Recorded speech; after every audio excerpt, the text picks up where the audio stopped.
नमस्कार मित्रों, आप सबका हमारे ज्ञान विज्ञान ब्रह्म ज्ञान चैनल में स्वागत है। उपनिषद की कथा की श्रृंखला को आगे बढ़ाते हुए आज उपनिषद की कथा की एक नई कड़ी को लेकर हम आप सबके सामने उपस्थित हुए हैं। आज हम श्वेत केतु, गौतम और वाहड़ जैवली की कथा को लेकर आए हैं। प्राचीन काल में महात्मा अरुण के पुत्र आरुणी गौतम नाम के हमारे देश में एक सुप्रसिद्ध ब्रह्मज्ञानी और महात्मा पंडित थे। उनका पुत्र श्वेत केतु भी उन्हीं की तरह सब शास्त्रों का महान पंडित और प्रवक्ता था। गौतम की विद्वता इतनी बढ़ी चढ़ी थी कि दूर दूर देश के विद्यार्थी उनके समीप विद्याधन के लिए आते थे। उनका पुनीत आश्रम जनपद से थोड़ी ही दूर गंगा के दाहिने तट पर था। पुण्य सलीला सुरसरी में स्नान करने के बहाने अनेक सद गृहस्थ भक्त और जिज्ञासु जन भी उनके आश्रम में प्रायः पहुंचते रहते थे और कृतार्थ होकर वापस लौटते थे। श्वेत केतु की अवस्था भी अधिक नहीं थी। उसने थोड़े ही दिनों पूर्व अपने गुरु के आश्रम से दीक्षा ग्रहण कर गृहस्थाश्रम में प्रवेश किया था। एक दिन संध्या के समय अपने कुछ शिष्यों और गृहस्थों के साथ गौतम बैठे थे। वहां उनका पुत्र श्वेत केतु भी विद्यमान था। संसार में विरक्त रहने वाले तपोधन आरुणी गौतम के पास इतनी संपत्ति नहीं थी कि पुत्र की गृहस्थी का भार भी वे संभालते। उनके चित्त में पुत्र की गृहस्थी बसाने की कोई आसक्ति तो थी नहीं, पर उपदेश में अपना कर्तव्य देखकर बातचीत के प्रसंग में वे बोले, बेटा, अब तो गृहस्थाश्रम में प्रवेश करने की योग्यता प्राप्त कर चुका है, शास्त्रों का विधिवत अध्ययन भी कर चुका है। गृहस्थी का भार सभी आश्रमों से अधिक महत्वपूर्ण है। उसमें प्रवेश करने के लिए तुझे तैयार हो जाना चाहिए। मेरी शक्ति अब ऐसी नहीं है कि तुम्हारी गृहस्थी का सब प्रबंध कर सकूं, और संभवतः इसकी आवश्यकता भी तुम्हें न पड़ेगी कि मैं तेरी गृहस्थी बसाऊं।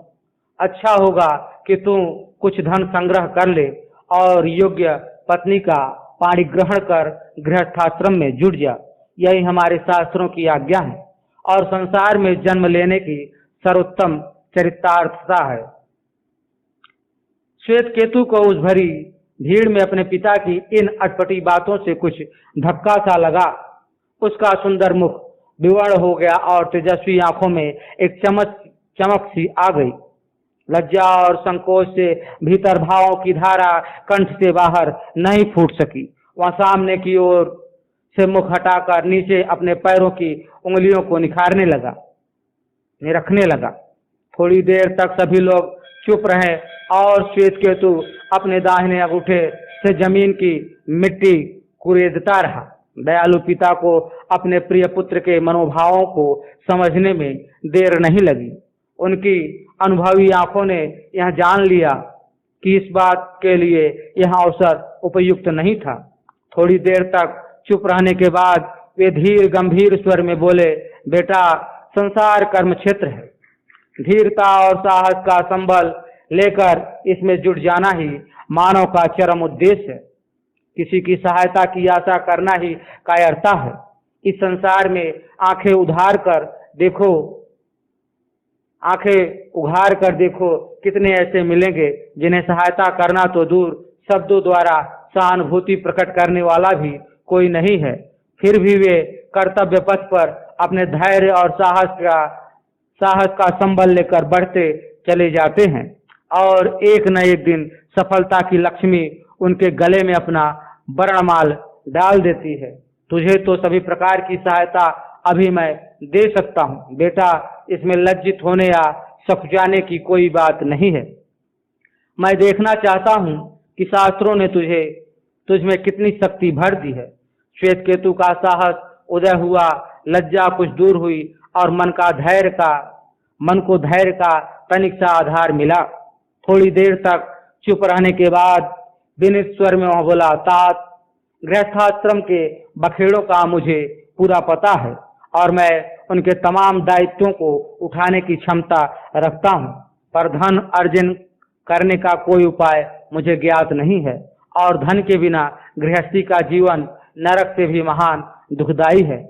ऐसी स्थिति में मैं यही उचित समझता हूँ कि बैखानस का जीवन बिताऊं। श्वेत केतु की निराश और कायरतापूर्ण बातें सुनकर आरुणि गौतम अपने शिष्यों और समुपस्थित गृहस्थों की ओर एक बार देखकर कुछ क्षुब्ध स्वर में बोले, बेटा, बैखानस जीवन की मैं निंदा नहीं करता हूँ, पर तुझ जैसा कायर और भीरू उसे भी कलंकित करेगा। संसार में एक नवयुवक के लिए धन क्या, राजपद भी दुर्लभ नहीं है। सिद्धियां उसकी दासी बन सकती हैं और धन संपत्ति उसके पैर के नीचे पड़ने वाले ठिकरों से गया बीता हो सकता है। इस संसार में कोई भी वस्तु दुर्लभ नहीं है। सत्य संकल्प और उसके पीछे अपनी सारी शक्तियों को लगा देने की लगन भर होनी चाहिए। धन तो एक अति तुच्छ और नश्वर वस्तु है। हम अपनी सच्ची निष्ठा और संकल्प से शाश्वत अमर पद प्राप्त कर सकते हैं। तेरी निराश बातों से मुझे लग रहा है कि तूने सच्चे मन से शास्त्रों की सेवा नहीं की है। उपस्थित जन मंडली में आरुणि गौतम की उत्साह भरी बातों ने उमंग का पारावार उड़ेल दिया। सभी लोग अपने अपने पौरुष, संकल्प और कृतित्व की भीतर ही भीतर परख करने लगे और गौतम की इस नई कसौटी पर खरे उतरने की प्रेरणा प्राप्त करने के लिए कभी कभी निराश होने वाले मन को झकझोरने लगे। श्वेत केतु का पौरुष पूर्ण प्रबुद्ध हो गया। सत्य संकल्प और सच्ची लगन की उमंगें उसमें भी उठ पड़ी। वह अपने को संभाल नहीं सका और तुरंत ही मृदंग के समान मधुर गंभीर स्वर में बोल पड़ा, पूज्यतात, मेरा ज्ञान दूर हुआ। मुझ में अब इतनी शक्ति आ गई है कि मैं इस संसार में कुछ भी अकर्णी और कुछ भी अगम्य नहीं मान रहा हूँ। आपकी कृपा से अब दुर्गम हिमवान के शिखर और दुस्तर समुद्र की भीषण लहरें भी मुझे अपने कर्तव्य पथ से विचलित कभी नहीं कर सकेंगी। महात्मा आरुणि के इस उपदेशामृत का पान कर उस दिन की जनमंडली अपने अपने कर्तव्यों पर लौटने को समुद्यत हो गई। उधर आकाश में भगवान भास्कर की किरणें पश्चिम क्षितिज में जाने कहाँ विलीन होने लगी और पश्चिम के आकाश मंडल की नीलिमा में प्रकाश उत्पन्न होने लगा। यह पावन बेला ऋषि कुमारों की संध्या करने की थी। सभी सिर झुकाकर विदा हुए। इधर ग्रामीण गृहस्थ जन अपने घर लौटते समय एक अपूर्व उत्साह समुद्र में डूब रहे थे और उधर शिष्यगण गुरु के प्रत्येक वचन पर अपनी अपनी धारणा की पुट दे रहे थे। कोई महान पंडित बनने की धुन में समस्त शास्त्रों को मुखस्थ करने का संकल्प कर रहा था, तो कोई अपने भावी शिष्यों की भारी भीड़ का सुख स्वप्न देख रहा था। श्वेत केतु की मनोदशा अति विचित्र थी। वह अपनी आदर्श गृहस्थी को बसाकर अपने पिता के वचन को अक्षरशः सत्य करने में उलझा हुआ था। वह रात बीती नए उत्साह और उमंग को लेकर भास्कर पूर्व क्षितिज को लाल करता हुआ फिर उदित हुआ। उसकी पावन प्रभात मंगल किरणें वृक्षों के सिरों से उतरकर आश्रम की पवित्र भूमि का रज स्पर्श करने लगी। सभी शिष्यगण संध्या वंदनादि से निवृत्त होकर अपने पाठ को मुखस्त करने में लग गए और ब्रह्मचारी श्वेत केतु अपने कर्तव्य पथ पर आगे बढ़ने का शुभाशीर्वाद ग्रहण करने के लिए पिता के समीप पहुंचा। उस समय वह अपने कुछ शिष्यों को पढ़ा रहे थे। श्वेत केतु ने जाकर पिता के चरणों की धूलि अपने मस्तक में लगाई और विनीत स्वर में कहा, तात, मैं धन अर्जन करने के लिए यात्रा पर जा रहा हूँ। मुझे आशीर्वाद दीजिए और मेरी कुछ दिनों की अनुपस्थिति क्षमा कीजिए। श्वेत केतु ने मुस्कुराते हुए दाहिने हाथ को उठाकर कहा, प्रिय वत्स, तुम्हारी इच्छा पूर्ण हो और तुम्हारा मार्ग मंगलमय हो, पर वत्स इस एक बात का सदा ध्यान रखना कि कहीं भूल कर भी गर्व मत प्रकट करना। मन और वचन में भी गर्व का अंकुर विनाश का फल देता है। जाओ, तुम्हारी कामनाओं को सफलता मिले। श्वेत केतु अपने पिता के चरणों पर फिर शीश रखकर विदा हुआ। उसके प्यारे साथियों ने उसे दूर तक हास परिहास की बातें करते हुए पहुंचाया और उसकी ममतामयी जननी बड़ी देर तक उसके पथ पर स्नेह भरे नेत्रों को बिछाती खड़ी रही।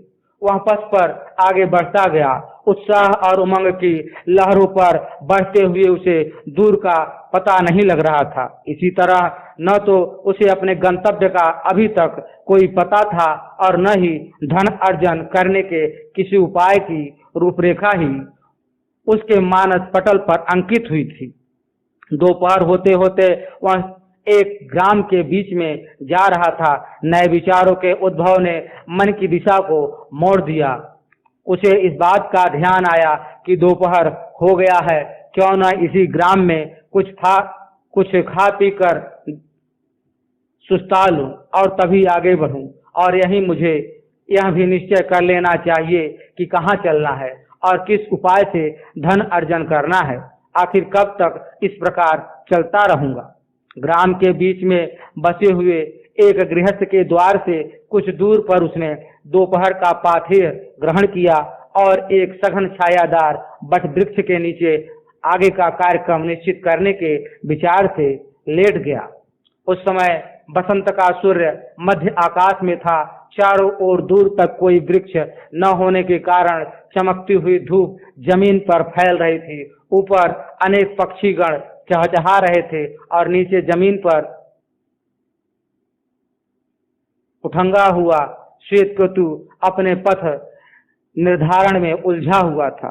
उसे अपनी अभी तक इस निश्चय पर भी पहुंचने का मौका नहीं लगा सका। उसे अभी तक इस निश्चय पर भी पहुंचने का मौका नहीं लगा सका कि आज शाम को कहाँ ठहरना होगा। उसे अपनी यह भूल मालूम हुई कि क्यों न पिताजी से ही इस विषय में सम्मति ले ली। वे अवश्य कोई उपाय बताए होते। देर तक वह इसी समस्या के सुलझाने में उलझा रहा, पर कोई निश्चित हल उसे नहीं मिला।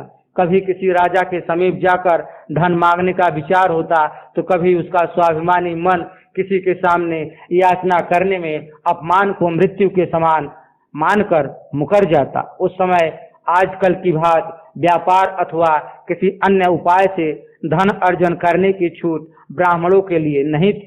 इसलिए इस दिशा में उसके पुरुषार्थी मन को कोई शरण क्यों मिलती। इसी उधेड़ बुन में पड़े पड़े उसकी आंखें अपने आप मूंद गई। मन ने थक कर बाह्य इंद्रियों को समेट लिया और वह उसी वृक्ष की सघन छाया में सो गया। थोड़ी ही देर में बाहरी दुनिया से संपर्क तोड़कर उसके अभिमानी मन ने अंतर जगत में कर्मजाल बुनना प्रारंभ कर दिया। पर बेचारे श्वेत केतु को स्वप्न में भी शांति नहीं मिली। वह चिंतातुर होकर उसमें भी दौड़ता ही रहा। दिन ढलने लगा। सूर्य की किरणें थककर पश्चिम की ओर बढ़ने लगी और श्वेत केतु उसी तरह सोता रहा।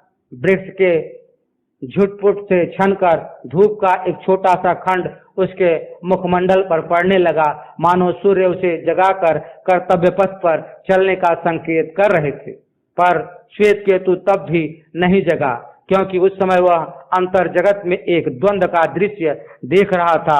याचना को हीन मानकर वह शास्त्रार्थ में विजय प्राप्त करके अपनी पूजा कराना चाहता था और इसी विचार में एक राजा की भरी सभा में वह प्रतिवादी पंडितों को ललकार रहा था। भीतर से मनोभावों के तीव्र आघात और बाहर से मुख पर पड़ने वाले धूप खंड के उत्ताप को उसकी आंखें देर तक नहीं सहन कर सकी और वह आंखें मीचता हुआ उठ बैठा। सामने देखा तो 2-3 पथिक उसी की तरह वहां उठंकर अपनी ताप शांति कर रहे थे और सूर्य पश्चिम की ओर तेजी से झुका चला आ रहा था। आंतरिक संघर्ष से उसके मुख की शोभा कुछ प्रदीप्त हो उठी थी। आंखें एकदम लाल थी और मुखमंडल पर रोष की रेखा अब भी खींची हुई थी। प्रतिवादी के तर्क को खंडित करने की स्वप्न की लालसा अभी बाह्य जगत में भी प्रबुद्ध थी, पर वहां न तो वहां राजा की सभा थी और न वे प्रतिवादी पंडित ही थे। थोड़ी देर तक वह चुपचाप ऊपर बट के नौ किस लयों में आंखों को उलझाए हुए स्वप्न की बातों का स्मरण करता रहा। पर बालू की भीत की तरह केवल यही आखिरी बात उसकी स्मृति की पकड़ में शेष रह गई कि राजा की पंडित सभा में उसने शास्त्रार्थ किया था। निराश श्वेत केतु को स्वप्न के इस अतीत दृश्य से बड़ी प्रेरणा मिली। उसने यह निश्चय पक्का कर लिया कि किसी राजा की सभा में चलकर अपनी विद्वता प्रकट करनी चाहिए और वहीं से धन प्राप्ति अपने आप हो जाएगी। विद्या का इससे बड़ा फल क्या होगा। इस नव संकल्प का विचार करते ही उसके शरीर में एक विद्युतीकरण सी फैल गई और वह झटपट उठकर खड़ा हो गया और अपने सामान को बांध बूझ कर आगे चलने की तैयारी में लग गया। बट वृक्ष के नीचे लेटे हुए एक दूसरे पथिक को नवयुवक श्वेत केतु की इस प्रवृत्ति में कुछ कुतूहल हुआ। उसने आदर भरे स्वर में पूछा, नवयुवक तुम कहाँ जाओगे?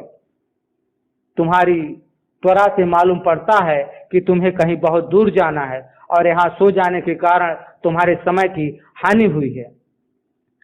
श्वेत केतु ने स्वाभाविक स्वर में उत्तर दिया, महानुभाव, मुझे अभी तक स्वयं यह नहीं विदित है कि मुझे कहाँ जाना है, पर हाँ यह सत्य है कि यहाँ सो जाने से मेरा बहुत सा समय व्यर्थ ही बीत गया। पथिक का कुतूहल अधिक बढ़ा। उसे इस बात पर सहसा विश्वास नहीं हो सका कि गंतव्य का ज्ञान न रखने वाला भी अपने पथ पर इतना जागरूक है। उसने फिर स्नेह भरे स्वर में कहा, नवयुवक, क्या मुझे यह बतला सकते हो कि बिना गंतव्य निश्चित किए हुए तुम आज कहाँ जाओगे और इस तरह शीघ्रता से उठ खड़े होने की जल्दी तुम्हें क्यों है? श्वेत केतु ने सहज स्वर में कहा, महानुभाव, मुझे गृहस्थाश्रम में प्रवेश करने के लिए धन की आवश्यकता है और मैं किसी विद्वान राजा की राजसभा में अपनी विद्वता प्रकट कर धन लेना चाहता हूँ। क्या आप इस कार्य में मेरी कुछ सहायता कर सकेंगे? पथिक को नवयुवक श्वेत केतु की निर्विकार बातों में उसके सत्य संकल्प, शुभ विचार और सच्ची लगन की छाया स्पष्ट दिखाई पड़ी। वह सांत्वना भरे स्वर में बोला, नवयुवक, मैं इस कार्य में तुम्हारी भरपूर सहायता कर सकता हूँ। तुम रुको और मेरे साथ चलो। तुम्हारी गृहस्थी बसाने का मैं पूर्ण प्रबंध करूंगा। मैं बहुत थक गया हूँ, कनिक देर और सुस्ता लो और मेरे साथ ही चलो। मैं आज 15 दिनों से लगातार चल रहा हूँ, इसी से बहुत थका हुआ हूँ। मेरा घर अब समीप आ गया है। तुम आज यहीं रुको और कल किसी राजा के यहाँ जाओ। श्वेत केतु रुक गया। सामान नीचे रखकर स्थिर भाव से वह बैठ गया और थोड़ी देर तक चुप रहने के बाद बोला, महानुभाव, क्या मुझे आप किसी विद्वान और गुणज्ञ राजा का पता बतलाएंगे? पथिक ने कहा, नवयुवक, क्या तुमने अभी तक पांचाल देश की समिति के अध्यक्ष प्रवाहण जैवली का नाम नहीं सुना है? उनकी अंतरंग परिषद में 500 मूर्धन्य पंडित विराजमान होते हैं। प्रवाहण की विद्वता की चर्चा समुद्र पार तक चली गई है। मुझे आश्चर्य हो रहा है कि तुम उन्हें अभी तक नहीं जानते हो। श्वेत केतु ने स्पष्ट स्वर में कहा, महानुभाव, इसमें आश्चर्य की कोई बात नहीं है। मैंने अभी 2 मास के करीब हुए अपने गुरु के आश्रम से दीक्षा ग्रहण कर अपने पिता के आश्रम में प्रवेश किया है। लौकिक जानकारियां मुझे बिल्कुल नहीं है। अभी तक तो मैं केवल शास्त्र चिंतन में लगा हुआ था। मेरी अज्ञता क्षंतव्य है। प्रवाहण जैवली की विद्वत परिषद में मैं एक दिन अवश्य सम्मिलित होऊंगा। प्रवाहण पथिक के घर रात बिताकर श्वेत केतु अगले दिन पांचाल देश के पथ पर बढ़ता हुआ प्रवाहण जैवली के नगर की ओर चल पड़ा। मार्ग भर में वह प्रतिवादी पंडितों को परास्त करने की विविध युक्तियां सोचता रहा और राजा को अपनी विद्वता पर विमुग्ध करने का शुभ स्वप्न देखता रहा। कभी साथी पथिक की सुजनता और अतिथि सेवा पर मुग्ध होता और कभी विदा करते समय लौटते हुए इसी मार्ग से आने की उसकी विनीत प्रार्थना का अर्थ लगाता। उसकी कल्पनाओं में चारों ओर रंगीनी थी और कोमलता तथा सुकुमारता का साम्राज्य फैला हुआ था। साथ ही पथिक का यह आश्वासन उसे असीम आनंद देता कि वह उसकी गृहस्थी बसाने में पूरी सहायता करेगा। इस प्रकार विचारों के प्रवाह था संकल्प विकल्प के थपेड़ों में पड़कर वह अपने पथ पर आगे बढ़ता रहा। कई दिन बीते, कितनी रातें गई, पर उसे न तो थकावट थी और न धूप छांव का कोई खास ख्याल था। सूर्य की तरह बहुत सवेरे वह भी उठता और नित्य कर्म से निवृत्त हो दिन भर तक चल लेने के बाद किसी गांव में ठहर जाता। पथ की सभी चीजें उसके सामने आती और चली जाती, पर उनके लिए न तो उसने कभी कुछ सोचा और न कभी कुछ सोचने की जरूरत थी समझी। इस तरह धीरे धीरे उसके सख्त संकल्प और सच्ची लगन की एक साधना पूरी हुई, जब उसके बिना थके हुए पदों और उत्सुक नेत्रों के सामने पांचाल देश की समिति के अध्यक्ष प्रवाहण जयवली का राजभवन दिखाई पड़ने लगा। इतनी दूर पैदल चलने के बाद भी न वह थका हुआ था और न अभी तक उसकी उत्सुकता में कोई अंतर आया था। राजधानी में पहुंचकर उसने द्वारपाल को अपने नाम की सूचना दी और बताया कि विद्वत परिषद का कार्य जब प्रारंभ हो तो मुझे भी बुलाए जाने की वह व्यवस्था कर दे। प्रवाहण जयवली के यहाँ पंडितों की भारी भीड़ रहती थी।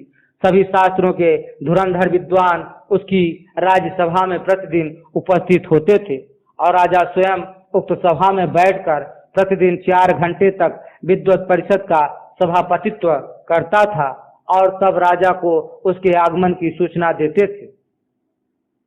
श्वेत केतु को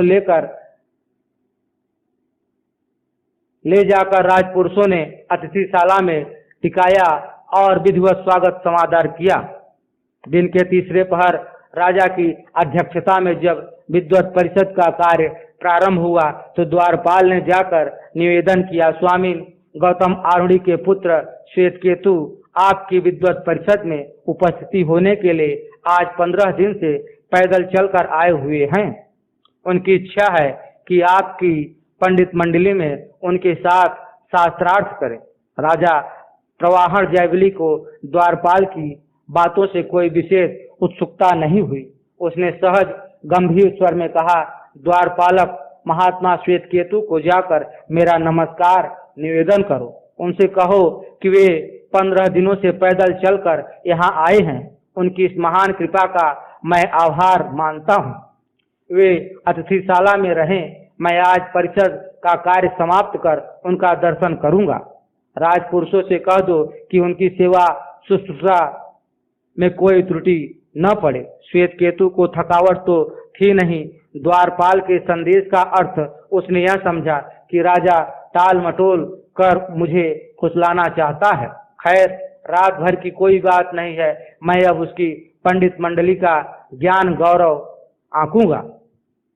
परिषद का कार्य संपन्न कर राजा प्रवाहण जयवली अपने पुरोहित के साथ श्वेत केतु के समीप आया और विनीत स्वर में प्रणाम निवेदन करते हुए पूछा, ऋषि कुमार, आपको इस लंबी यात्रा में बहुत कष्ट हुआ होगा। कहिए, आपको यहाँ तो कोई कष्ट नहीं हुआ। बताइए, मेरे योग्य क्या सेवा है। श्वेत केतु ने अपने सहज स्वर में कहा, राजन, मैं आपकी विद्वत परिषद की चर्चा सुनकर यहाँ आया हुआ हूँ। मेरी इच्छा है कि मैं आपकी पंडित मंडली के साथ कुछ शास्त्रीय विवेचन करूं और आप मध्यस्थ रहें। राजा ने कुछ देर तक चुप रहने के बाद विनीत स्वर में कहा, मुनि कुमार, मुझमें आप जैसे विद्वानों के शास्त्रार्थ में मध्यस्थ होने की क्षमता नहीं है, पर मैं स्वयं आपकी विद्वता का नमूना देखना चाहता हूँ। आपने किन किन शास्त्रों का अध्ययन किया है? मैं आपके पूज्य गुरुदेव और पितृदेव का नाम सुनना चाहता हूँ। श्वेत केतु ने कहा, राजन, मैंने सभी शास्त्रों का विधिवत अध्ययन किया है। मेरे गुरुदेव पूज्य चरण भरद्वाज ऋषि हैं और मेरे पूज्य पिता गौतम कुलोत्पन्न महात्मा आरूढ़ी हैं। मैं अपनी विद्वता का परिचय देने के लिए ही आपके समीप आया हूँ, क्योंकि गृहस्थाश्रम में प्रविष्ट होने के लिए मुझे धन की आवश्यकता है, पर मैं किसी से याचना नहीं करना चाहता। राजा ने कहा, मुनि कुमार, आपके पूज्य आचार्य और पितृदेव को मैं नमस्कार करता हूँ। उनकी विद्वता और ब्रह्मनिष्ठा की चर्चा मेरे कानों में आ चुकी है, पर उनके दर्शन का सौभाग्य मुझे अभी तक नहीं मिल सका है। अच्छा हुआ जो उनके प्रतिरूप में आपके दर्शन का सौभाग्य मुझे अनायास मिल गया। पर मुनि कुमार, मैं यह नहीं चाहता कि आप धन के लिए अपनी विद्या का प्रयोग करें। आपको जितने धन की आवश्यकता हो उसे मैं स्वयं आपकी सेवा में अर्पित करने को तैयार हूँ। यदि आप शास्त्रार्थ करना चाहते हैं तो फिर कभी आइएगा। इस बार केवल धन ले जाकर अपनी गृहस्थी बसा लें। श्वेत केतु का स्वाभिमान जब पड़ा, वह रुक्ष स्वर में बोला, राजन, मैं धन की याचना करने नहीं आया हूँ। आपकी विद्वत परिषद में उपस्थित होकर आपकी पंडित मंडली का ज्ञान गौरव आंकने की मेरी इच्छा है। आप धन दे या न दे, इसकी मुझे कोई चिंता नहीं है, पर मैं यह पसंद नहीं करता कि आप मुझे शास्त्रार्थ के अवसर से वंचित कर दें। राजा श्वेतकेतु ने गंभीर स्वर में कहा, ऋषि कुमार, मैं आपसे कुछ प्रश्न करूंगा। यदि आप मेरे प्रश्नों का उत्तर दे देंगे तो मैं समझूंगा कि मेरी विद्वत परिषद में शास्त्रार्थ करने की क्षमता आप में है, अन्यथा अपने पंडितों का अपमान मुझे सहाय नहीं है। श्वेतकेतु ने कहा, राजन, मैं सावधान हूं, आप जो भी प्रश्न पूछना चाहें पूछ सकते हैं। राजा ने कहा, ऋषि कुमार, आज आप विश्राम ग्रहण करें, कल प्रातः मैं आपका दर्शन करूंगा। पुरोहितों समेत राजा चला गया। श्वेतकेतु राजा की अतिथिशाला में अपनी बातों का औचित्य सोचता रहा। कभी उसे अपनी उदंडता पर लज्जा लगती और कभी स्वाभिमान पर संतोष होता। धीरे धीरे रात बीत गई, सवेरा हुआ और श्वेतकेतु नित्य कर्म के बाद राजा के आगमन की उत्सुक प्रतीक्षा करने लगा। कुछ देर बाद राजा प्रवाहन जयवली, सहस्र सुवर्ण मुद्राओं और सहस्र गौओं के साथ अतिथिशाला के सामने दिखाई पड़ा। श्वेतकेतु सहम गया। उसके मन में राजा की उदारता और अपनी उदंडता पर फिर से संघर्ष मच गया। सुवर्ण मुद्राएं और गौएं समर्पित करते हुए राजा ने विनीत स्वर में कहा, मुनि कुमार, यदि तुम्हारे पूज्य आचार्य और पिता ने तुम्हें अच्छी तरह शिक्षा दी है तो मैं यह जानना चाहता हूं कि इस लोक से उठकर मनुष्य कहाँ चले जाते हैं। श्वेतकेतु सहस्र सुवर्ण मुद्राओं की ओर देखते हुए सोचने लगा कि मेरे आचार्य और मेरे पिता ने कभी इस प्रश्न पर विचार नहीं किया। मैं राजा को क्या उत्तर दूंगा। आखिरकार थोड़ी देर तक ऊपर शून्य आकाश की ओर ताकने के बाद उसने कहा, राजन, मैं यह नहीं जानता कि इस लोक से उठकर मनुष्य कहाँ चले जाते हैं। मेरे पूज्य आचार्य तथा पितृदेव ने कभी इस प्रश्न पर मुझे कुछ भी नहीं बतलाया है। कृपया आप कोई दूसरा प्रश्न पूछें। राजा प्रवाहन जयवली ने पूछा। राजा प्रवाहन जयवली से पूछा, मुनि कुमार, क्या तुम यह बतला सकते हो कि इस लोक में मनुष्य फिर कैसे वापस लौट आते हैं। श्वेतकेतु चुप रहा। उसे अभी इस विषय पर भी विचार करने की फुर्सत नहीं मिली थी। थोड़ी देर तक सोचने के बाद उसने विनीत स्वर में फिर वही उत्तर दिया, राजन, मैं यह भी नहीं जानता कि इस लोक में मनुष्य फिर कैसे वापस लौट आते हैं। राजा का स्वर कुछ उद्बुद्ध हो गया। उसने फिर पूछा, ऋषि कुमार, देवयान और पितृयान का नाम तुम सुन चुके होगे। मैं यह जानना चाहता हूँ कि क्या तुम उनकी सीमा बतला सकते हो कि वे कहाँ पर किस प्रकार अवस्थित हैं। श्वेतकेतु बिना कुछ सोचे समझे ही बोल पड़ा, नहीं राजन, मुझे यह भी नहीं मालूम है। राजा ने फिर पूछा, ऋषि कुमार, मृत्यु के बाद मनुष्य जिस लोक में जाते हैं वह अनादि काल से लेकर आज तक असंख्य प्राणियों के प्रतिदिन मरते रहने पर भी क्यों नहीं भर जाता। क्यों उसमें फिर भी सबके लिए स्थान बना हुआ है। ऐसी विचित्र चीज क्या कभी तुमने देखी है कि जो कभी भरती ही नहीं है। श्वेत केतु सन्न रह गया। उसे कभी स्वप्न में भी ऐसे टेढ़े मेढ़े प्रश्न का ख्याल नहीं आया था। उसने एक बालक की तरह सरल स्वर में उत्तर दिया, राजन, मैं इस विषय में भी कुछ नहीं बता सकता हूँ। तब राजा ने फिर पूछा, मुनि कुमार, तुम्हें यज्ञ की संपूर्ण विधि का तो पूरा ज्ञान होगा। श्वेत केतु ने बिना रुके हुए उत्तर दिया, हाँ राजन, मैं यज्ञ की समस्त विधियों का पूर्ण ज्ञाता हूँ।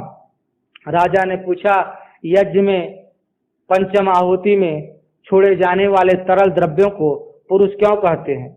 आखिरकार वह भी तो सब आहुतियों की तरह एक आहुति ही है न? फिर उसके इस नामकरण का क्या कारण है? श्वेत केतु लज्जा के समुद्र में डूबने उतराने लगा। विनीत स्वर में बोला, राजन, आपके प्रश्नों का उत्तर देने की क्षमता मुझ में नहीं है। अब कृपा कर मुझसे कुछ भी मत पूछिए। राजा ने कहा, मुनि कुमार, जब तुम मेरे इन प्रश्नों का उत्तर नहीं दे सकते तो मेरी विद्वत परिषद के पंडितों से शास्त्रार्थ करने की योग्यता तुम में नहीं है। तुमने यह नाहक कहा कि तुम्हारे गुरुदेव और पिता ने तुम्हें भली भांति शिक्षा दी है। तुम अपने पिता और गुरु की सेवा में फिर जाओ। तुम में गृहस्थाश्रम में प्रविष्ट होने की योग्यता आ चुकी है, पर अभी अनुभवहीनता के कारण तुम में बहुत कमी भी है। इस धनराशि और गोधन से अपनी सुखी गृहस्थी का निर्माण करो और जब कभी कोई आवश्यकता पड़े तो फिर इधर चले आना। श्वेत केतु राजा प्रवाहन जयवली की राजधानी से विदा लेकर अपने पिता के आश्रम की ओर चल पड़ा। उसके साथ सहस्त्र गवें थी और उनको पहुंचाने वाले 5 राज कर्मचारी थे। बीच मार्ग में उसने अपने साथी पथिक के यहाँ आखिरी पड़ाव डाला। पथिक ने अपनी सयानी सुशिक्षिता कन्या को श्वेत केतु के लिए वरण करके अपनी सारी चिंता दूर कर दी और अपने वचन का पूर्ण पालन किया। यहाँ से विदा लेकर वह अपने पिता के आश्रम में पहुंचा।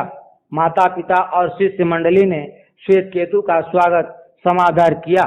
अपनी सुशिक्षित सर्वलक्षण संपन्न सुंदरी वधू को देखकर माता ने अपने प्यासे नेत्रों को तृप्त किया और पिता ने अपनी पुत्र की योग्यता और क्षमता पर विश्वास रख भविष्य को निश्चिंत और निर्बाध होकर बिताने का इरादा पक्का किया।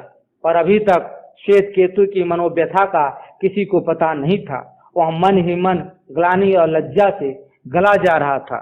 दूसरे दिन राज कर्मचारियों को विदा करने के बाद उचित अवसर देख श्वेत केतु ने अपने पिता से एकांत में राजा प्रवाहन जयवली के साथ हुए अपने सारे वार्तालाप की चर्चा करते हुए कहा, पूज्यतात, आपने बिना पूरी शिक्षा दिए ही मुझे गृहस्थाश्रम के योग्य क्यों समझ लिया?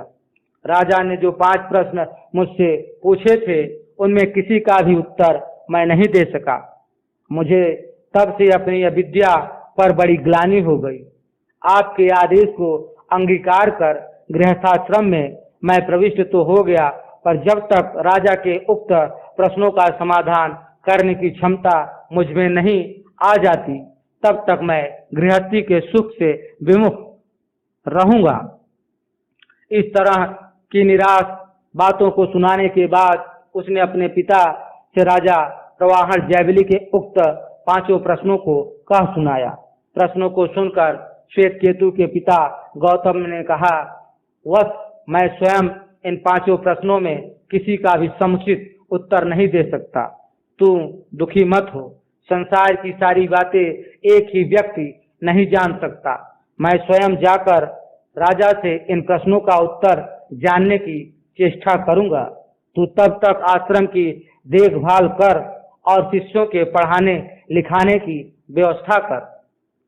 अपने पुत्र श्वेत केतु से उक्त बातें कर दूसरे दिन प्रातः काल बिना किसी को कुछ बताए ही गौतम राजा प्रवाहन जयवली के नगर की ओर प्रस्थापित हो गया। ज्ञान की उत्कंठ पिपासा में उस असक्त वृद्ध को कुछ भी कष्ट नहीं हुआ। 15वें दिन सायंकाल के समीप वहां पांचाल की विद्वत परिषद के प्रमुख द्वार पर पहुंच गया और राजा को अपने आगमन की सूचना दी। गुणज्ञ राजा ने गौतम की सब तरफ से आवाभगत की और दूसरे दिन परिषद में उपस्थित होने का आमंत्रण दिया। विद्वत परिषद में समुपस्थित गौतम को सादर संबोधित कर राजा ने कहा, महात्मन, इस संसार में जो तुम सर्वश्रेष्ठ वस्तु समझते हो उसे मुझसे मांग सकते हो। तुम्हारे जैसे विद्वान के लिए मेरे निकट कुछ भी आदेय नहीं है। गौतम ने कहा, राजन, सांसारिक धन संपत्ति की कामना मुझ में नहीं है, इन्हें आप अपने ही पास रखिए। मैं किसी धन संपत्ति के लोभ से आपके समीप नहीं आया हूँ। आपने मेरे चिरंजीवी कुमार से जो प्रश्न किए थे, मैं उन्हीं का उत्तर जानने के लिए आपके पास आया हूँ, क्योंकि मैं जानता हूँ कि आपके सिवाय उन प्रश्नों का समुचित उत्तर देने की क्षमता इस धरती पर किसी दूसरे में नहीं है। गौतम की बातों में यथार्थता और निष्पृहता का पुट देखकर राजा को कुछ संकोच हुआ। उसने कुछ देर चुप रहने के बाद कहा, मुनिवर्य, आप जिन प्रश्नों का समाधान लेने के लिए मेरे पास आए हैं, उनको सचमुच आज तक कोई ब्राह्मण नहीं जानता। इसका पूर्ण ज्ञान केवल क्षत्रियों को ही रहा है। आप यदि उन्हें जानना चाहते हैं तो मैं आपको बताऊंगा, पर इसके लिए आपको कुछ दिनों तक मेरे समीप रहना पड़ेगा। गौतम सहमत हो गए और राजा की अतिथिशाला में रहकर उस शुभ घड़ी की प्रतीक्षा करने लगे। एक दिन प्रातःकाल राजा गौतम के समीप पहुंचा। उस समय वह समाधि में लीन थे। थोड़ी देर बाद आंखें खोलने पर राजा को उपस्थित देखकर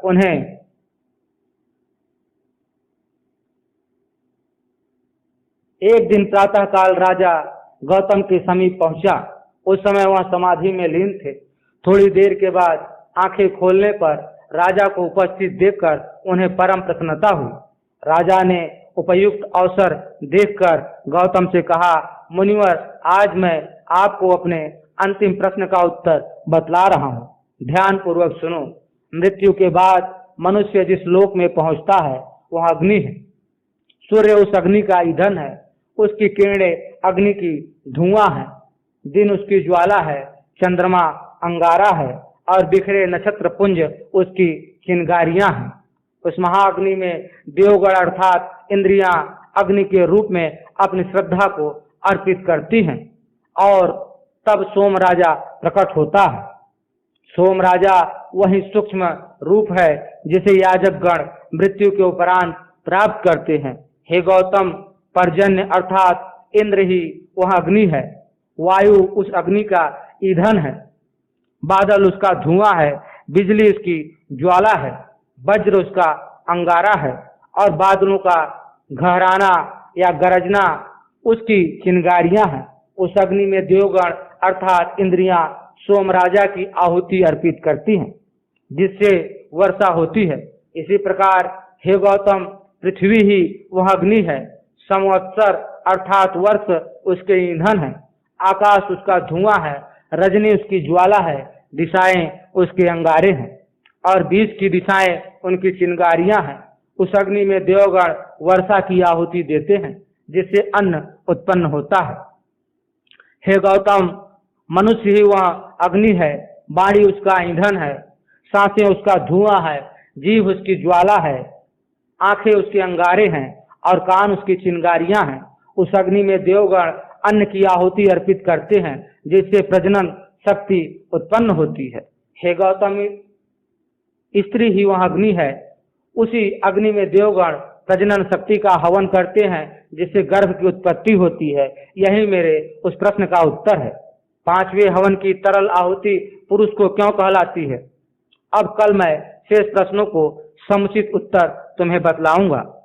राजा की उक्त बातें सुनकर गौतम विस्मय समुद्र में डूबने से लगे। बड़ी कठिनाइयों से वह रात बीती और फिर दूसरे दिन प्रातःकाल नित्य कर्म से निवृत्त होकर राजा के शुभागमन की प्रतीक्षा करने लगे। अपने समय पर राजा उपस्थित हुआ और थोड़ी देर तक इधर उधर की बातें करने के बाद कल के प्रसंग पर फिर बातें शुरू हो गई। राजा ने कहा, मुनिवर, प्रायः 10 मास तक स्त्री रूप अग्नि में गर्भ रूप में रहने के बाद प्राणी जन्म धारण करता है। जन्म लेने के बाद वह अपने पूर्व जन्म के कर्मों के अनुसार एक परिमित आयु तक जीवन धारण करता है।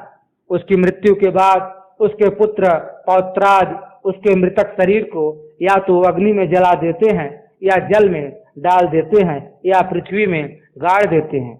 इस प्रकार पूर्व कही गई इन्हीं अग्नियों में वह समाप्त हो जाता है। उसका जन्म अभी बताए गए अग्नि में आहुति देने के बाद इसी प्रकार होता है और फिर उसी अग्नि में इसी प्रकार समाप्त हो जाता है। हे गौतम, जो विद्वान पुरुष की उत्पत्ति के इस क्रम को जानते हैं और जंगल में श्रद्धा और तपस्या करते हुए ब्रह्म की उपासना में निरत रहते हैं, वे मृत्यु के बाद ज्योतिर्मय लोक में पहुंचते हैं। वहां से दिवस लोक में जाते हैं, वहां से शुक्ल पक्ष के लोक में जाते हैं और वहां से उत्तरायण में पहुंचते हैं।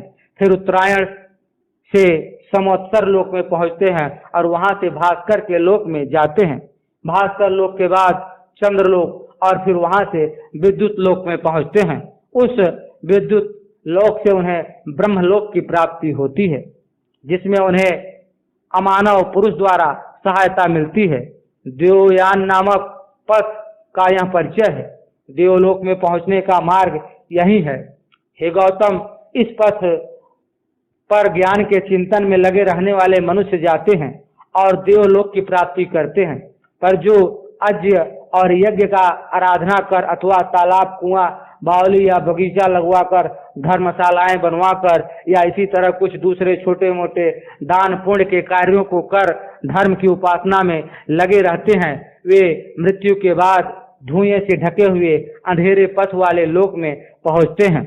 फिर उस धूम लोक से वे रात्रि लोक में जाते हैं और रात्रि लोक से कृष्ण पक्ष के लोक में पहुंचते हैं। कृष्ण पक्ष लोक के बाद उन्हें दक्षिणायन लोक की प्राप्ति होती है। किंतु हे गौतम, उस दक्षिणायन लोक में पहुंचकर वे संवत्सर लोक में नहीं पहुंच पाते, बल्कि बीच ही में अवस्थित पितृलोक में पहुंच जाते हैं। पितृलोक से आकाश तथा आकाश से चंद्रलोक में उनकी पहुंच होती है। यह चंद्रमा ही सोमराजा है, जिसकी चर्चा ऊपर की जा चुकी है। इस सोमराजा के लोक में पहुंचकर वे देवों का आहार बन जाते हैं, अर्थात देवगण उनका भक्षण कर जाते हैं। इस प्रकार देवों के उदर में पहुंचकर कुछ समय तक अन्न की भांति पचते हुए अपने कर्मों के अनुसार निर्धारित अवधि तक वहीं निवास करते हैं। उसके बाद फिर वहां से आकाश में जाते हैं, अर्थात आकाश में धूल घुल मिलकर रूप रहित हो जाते हैं। आकाश के बाद वे वायु में मिलते हैं और वायु के बाद धुएं में बदल जाते हैं। धुएं से बादल रूप में उनकी अवस्थित हो जाती है। उन बादलों में से वर्षा के रूप में फिर पृथ्वी पर आकर बरसते हैं, जिससे धान, गौ, जौ, गेहूं, औषधियां एवं वनस्पतियों आदि की उत्पत्ति होती है। उन चावल, रोटी आदि के खाने वाले व्यक्ति पुष्ट होकर संतानोत्पत्ति करते हैं और एक होकर अनेक को उत्पन्न करते हैं।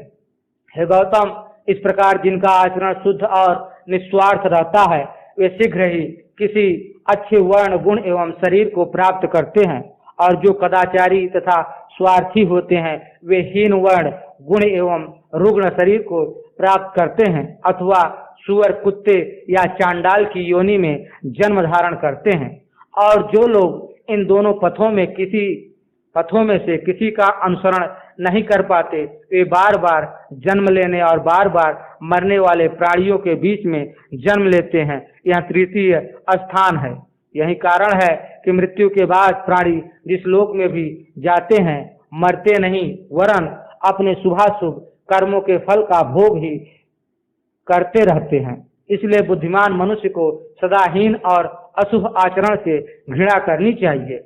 इसलिए शास्त्रों में भी कहा गया है कि सोना चुराने वाले, शराबी, गुरु के घर में अनुचित आचरण करने वाले, ब्राह्मण अर्थात ब्रह्मज्ञानी की हत्या करने वाले, ये 4 प्रकार के व्यक्ति अत्यंत पतित होते हैं, और इनके संसर्ग में जो लोग रहते हैं उनका भी पतन निश्चित ही हो जाता है।